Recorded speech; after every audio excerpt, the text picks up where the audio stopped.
Bonjour à tous, je voulais vous parler aujourd'hui de Notre-Dame et des Gilets jaunes.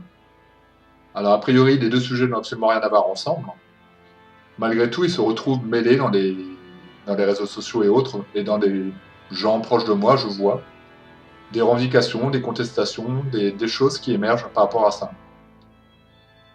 En l'occurrence, quand Notre-Dame a brûlé, quand tout le monde était témoin de la scène, ils étaient affligés pour le patrimoine, parce que c'est un beau lieu, je dirais plutôt qu'ils sont païens, donc pas forcément pour le côté religieux et catholique, et qui se moquent un petit peu de tout ça, mais quand même c'est un beau lieu et ils étaient tristes.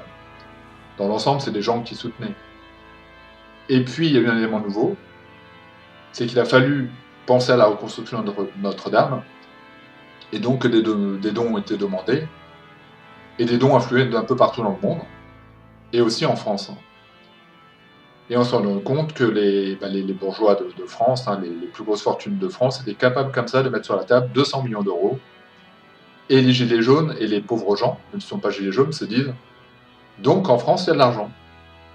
Oui, ça de toute façon j'en doute pas, en France il y a de l'argent, ils l'ont prouvé, et c'est illégitime. Nous on est dans la rue en train d'hurler notre désespoir et notre peur pour les retraités, pour plein de choses, pour nos services publics qui s'écroulent, et en même temps, eh bien, on est capable de débloquer 200 millions, mais ça c'était une famille, mais il y a plusieurs familles comme ça qui ont dit moi ce sera 400, moi ce sera 100 millions. Enfin bref, a priori, le budget pour restaurer Notre-Dame est là, et tant mieux. Ça c'est plutôt une chose positive. Maintenant se pose la question des gilets jaunes, et de ce deux poids deux mesures, si on veut.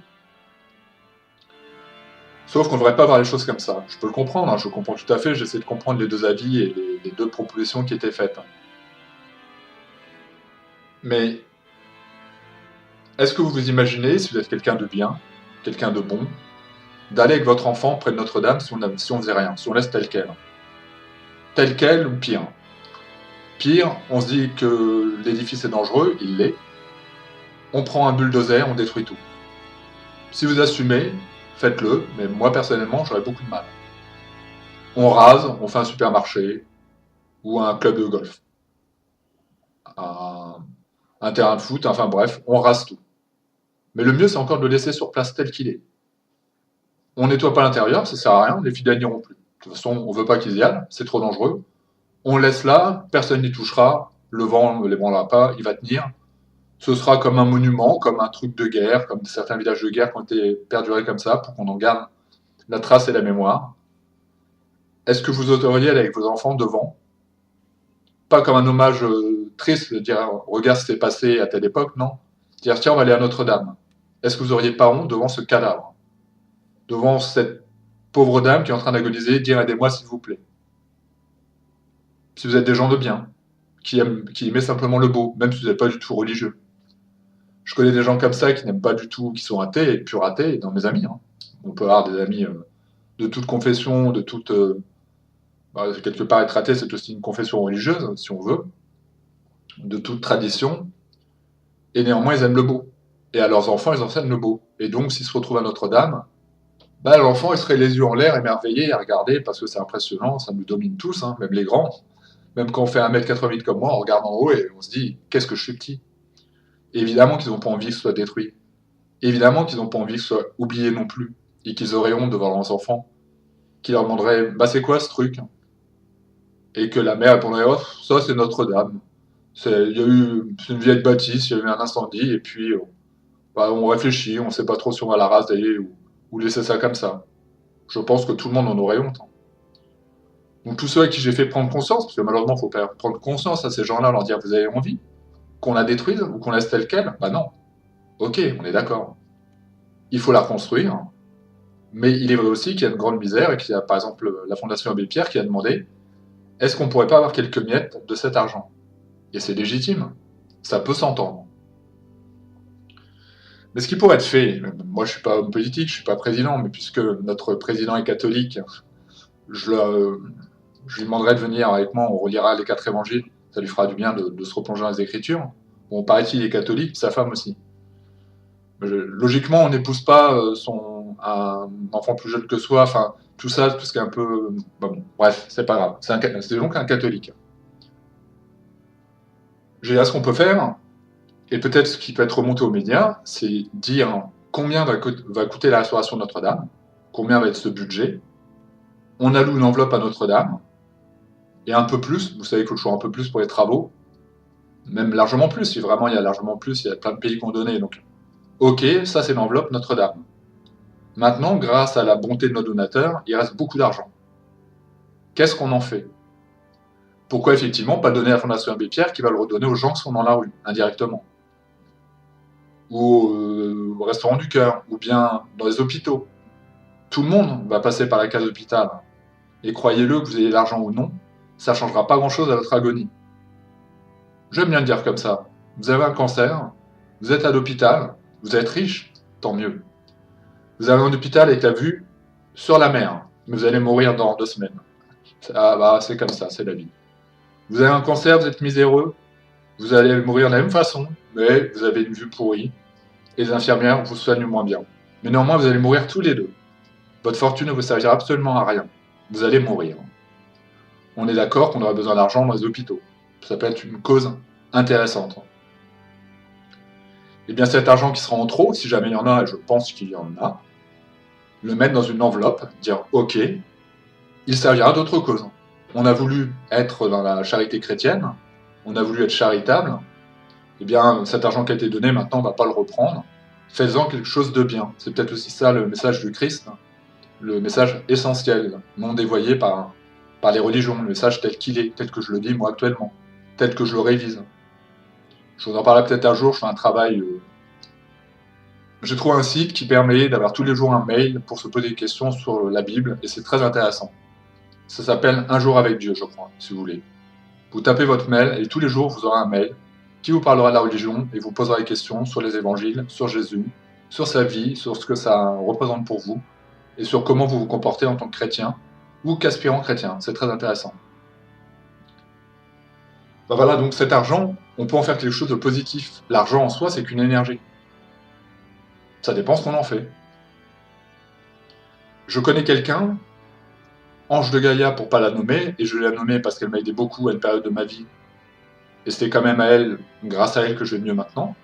Présentement, c'est assez récemment. Elle a une chaîne YouTube, si vous voulez aller la voir, elle parle de spiritualité et de plein de choses. Et elle a été l'une des premières, avant même que n'importe quelle cagnotte soit ouverte, ou la première, on va dire, la première cagnotte qui a été ouverte, elle a dit « moi je vais donner ». Et je connais sa situation, elle n'est pas particulièrement riche, elle n'est pas... mais elle voulait donner parce que pour elle, Notre-Dame, c'est important, au niveau symbolique, au niveau émotionnel, qu'elle était touchée. Désolé de la prendre pour exemple, mais c'est un bon exemple. Elle est chrétienne, elle ne s'attache pas au dogme de l'Église. Elle le dira elle-même, hein, elle ne se recacherait pas, elle a déjà expliqué dans des longues vidéos très intéressantes sur la spiritualité, la foi et sa foi à elle.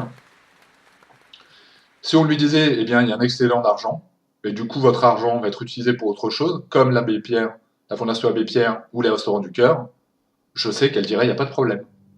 Tant mieux, on a pu restaurer Notre-Dame, je vais pouvoir y aller avec mes enfants, avec les enfants de mes enfants, enfin, quand mes enfants auront des enfants, ils pourront l'amener voir Notre-Dame, et puis en même temps, cet argent aura servi pour une plus grande cause et une plus noble cause aussi, dans un même temps.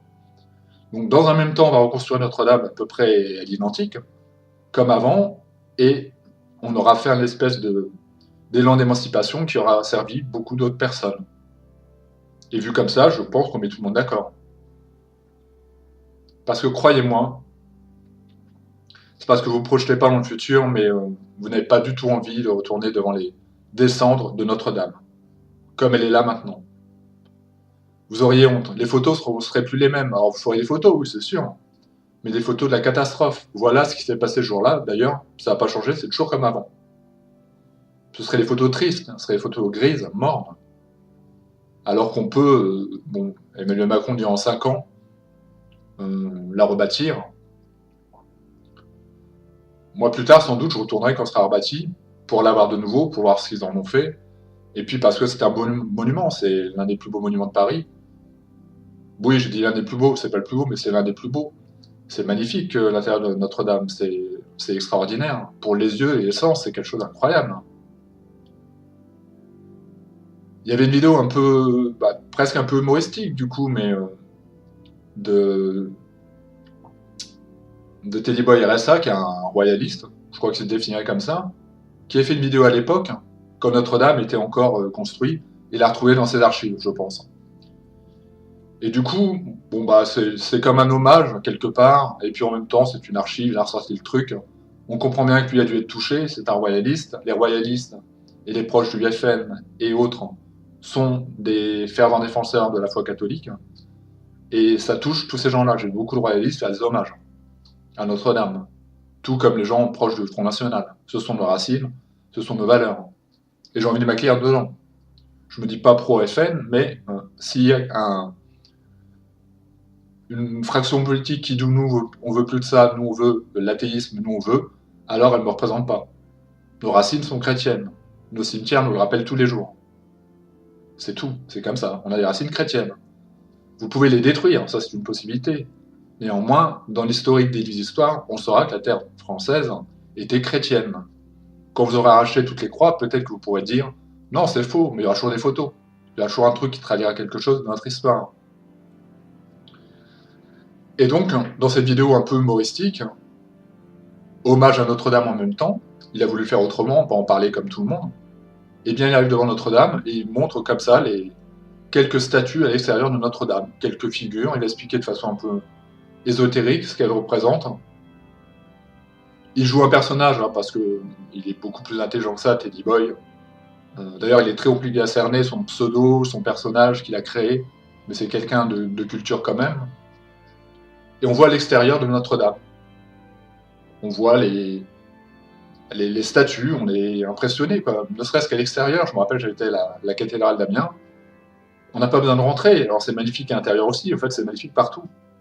Même les gargouilles sont magnifiques dans leur horreur, à l'extérieur. Tout est beau. C'est un belle œuvre. C'est du bel art. Et rien que pour ça, ce serait très triste que nos enfants ne puissent pas le connaître. Un monument qui, on va pas le redire, mais a échappé effectivement aux guerres. On a eu la chance que la cathédrale ne soit pas touchée par la guerre et qu'elle n'ait pas su résister à l'ère Macron. C'est autre chose. Alors l'ère Macron, hein, volontaire ou non, ou inconsidération des choses, c'est-à-dire, bon, vous savez, quand on a des parcs à Paris où il y a des rats qui se promènent, Anne Hidalgo, j'ai envie de dire, la porte, la sortie, c'est par où? Je ne plaisante pas, il y a vraiment des rats qui se promènent dans Paris, parce que les rats viennent quand il y a des saletés, quand c'est impropre, et comme ils ont changé la politique de la ville et qu'il y a de moins en moins de balayeurs et des boueurs, forcément vous avez des rats. Donc les gens sont habitués, ah t'as vu, il y a un rat, ah ouais, là j'espère qu'il va pas manger mon sandwich. Avant on donnait à manger aux pigeons, et bien maintenant les pigeons donnent à manger aux rats. C'est la belle histoire de Paris, par Anne Hidalgo, maire de Paris. Maintenant vous avez Notre-Dame, ancienne version Anne Hidalgo, ère Macron. Personnellement, pour la France, ma France, j'ai pas envie de ces gens-là. Mais c'est un autre débat, et j'espère qu'aux Européennes, à d'autres moments, on pourra leur dire par où on veut qu'ils partent, avec toute l'amitié et la sympathie qu'on leur porte. Merci à vous, et à bientôt. Je parle un peu comme un prêtre, là. Amen.